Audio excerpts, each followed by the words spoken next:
Have you ever felt stuck at a moment in your life where many paths are open in front of you, and instead of feeling excited, you feel frozen? Not because you are lazy, not because you are afraid of work, but because every option feels meaningful, and choosing one feels like losing the others.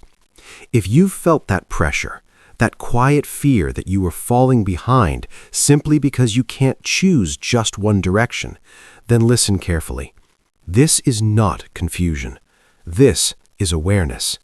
And today we are going to look directly at it, not to escape it, but to understand what it really means. Many people are told that success comes from focus. Pick one thing, stick to it, go deep, become an expert. And for a long time, this advice worked. The world was slower, jobs changed less, rules stayed the same. In that kind of world, being a specialist made sense. If you mastered one skill and repeated it for years, you were rewarded. Society was built on people like that, and we still need them. But the world you are living in now is not that world anymore. Today, everything changes quickly. New technology appears, old skills lose value, careers shift, problems become more complex, and in this kind of world, a mind that can only see one direction can struggle. This is where many curious people begin to feel anxious. They are interested in many things: psychology, technology, art, history, writing, systems, patterns. And instead of feeling gifted, they feel broken. They hear labels like jack of all trades and believe it means failure. But that label is based on an old world that no longer exists. Your mind is not weak because it wants to explore. Your mind is responding correctly to a complex reality. But there is a danger here. When curiosity has no structure, it turns into chaos. Jumping from interest to interest without depth can leave you feeling empty, like you know a little about everything, but nothing truly matters.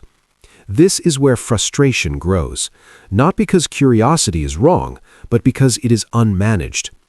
The answer is not choosing one identity forever. The answer is learning how to build depth without killing exploration. Imagine your life not as a single straight line, but as a structure. Instead of one pillar, you build several strong pillars over time. Each pillar represents deep skill, something you truly understand and can use in the real world. These pillars are connected by a wide bridge made of your interests, your reading, your thinking, your curiosity. This is how a powerful mind operates in a modern world. You do not build all pillars at once. That's important. Trying to master everything at the same time leads back to anxiety. Instead, you choose one pillar for one season of your life, not forever, just for now. 6 months, a year, maybe a little more.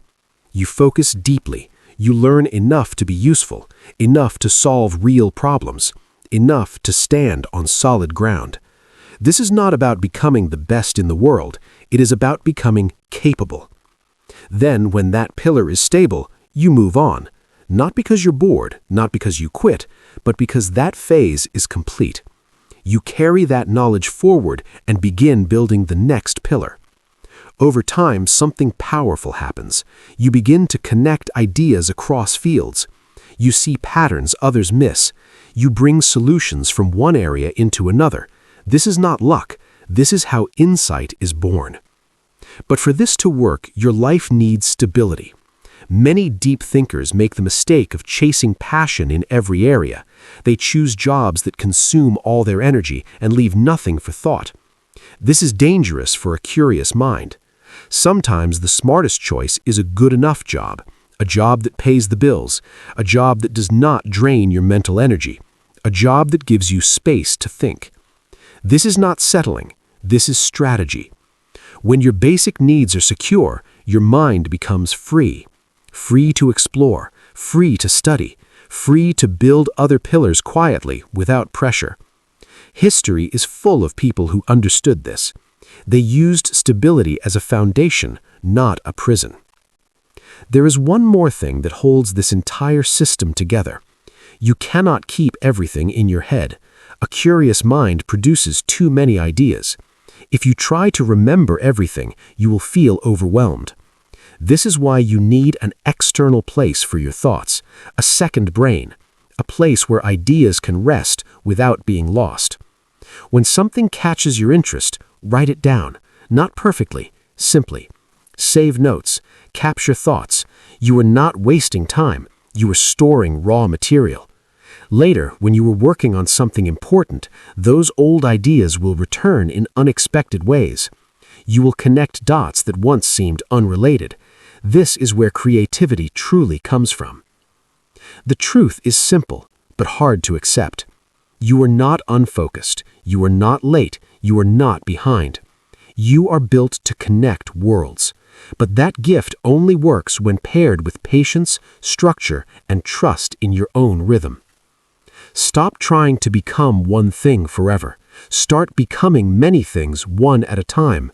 Let curiosity guide you, but let discipline ground you.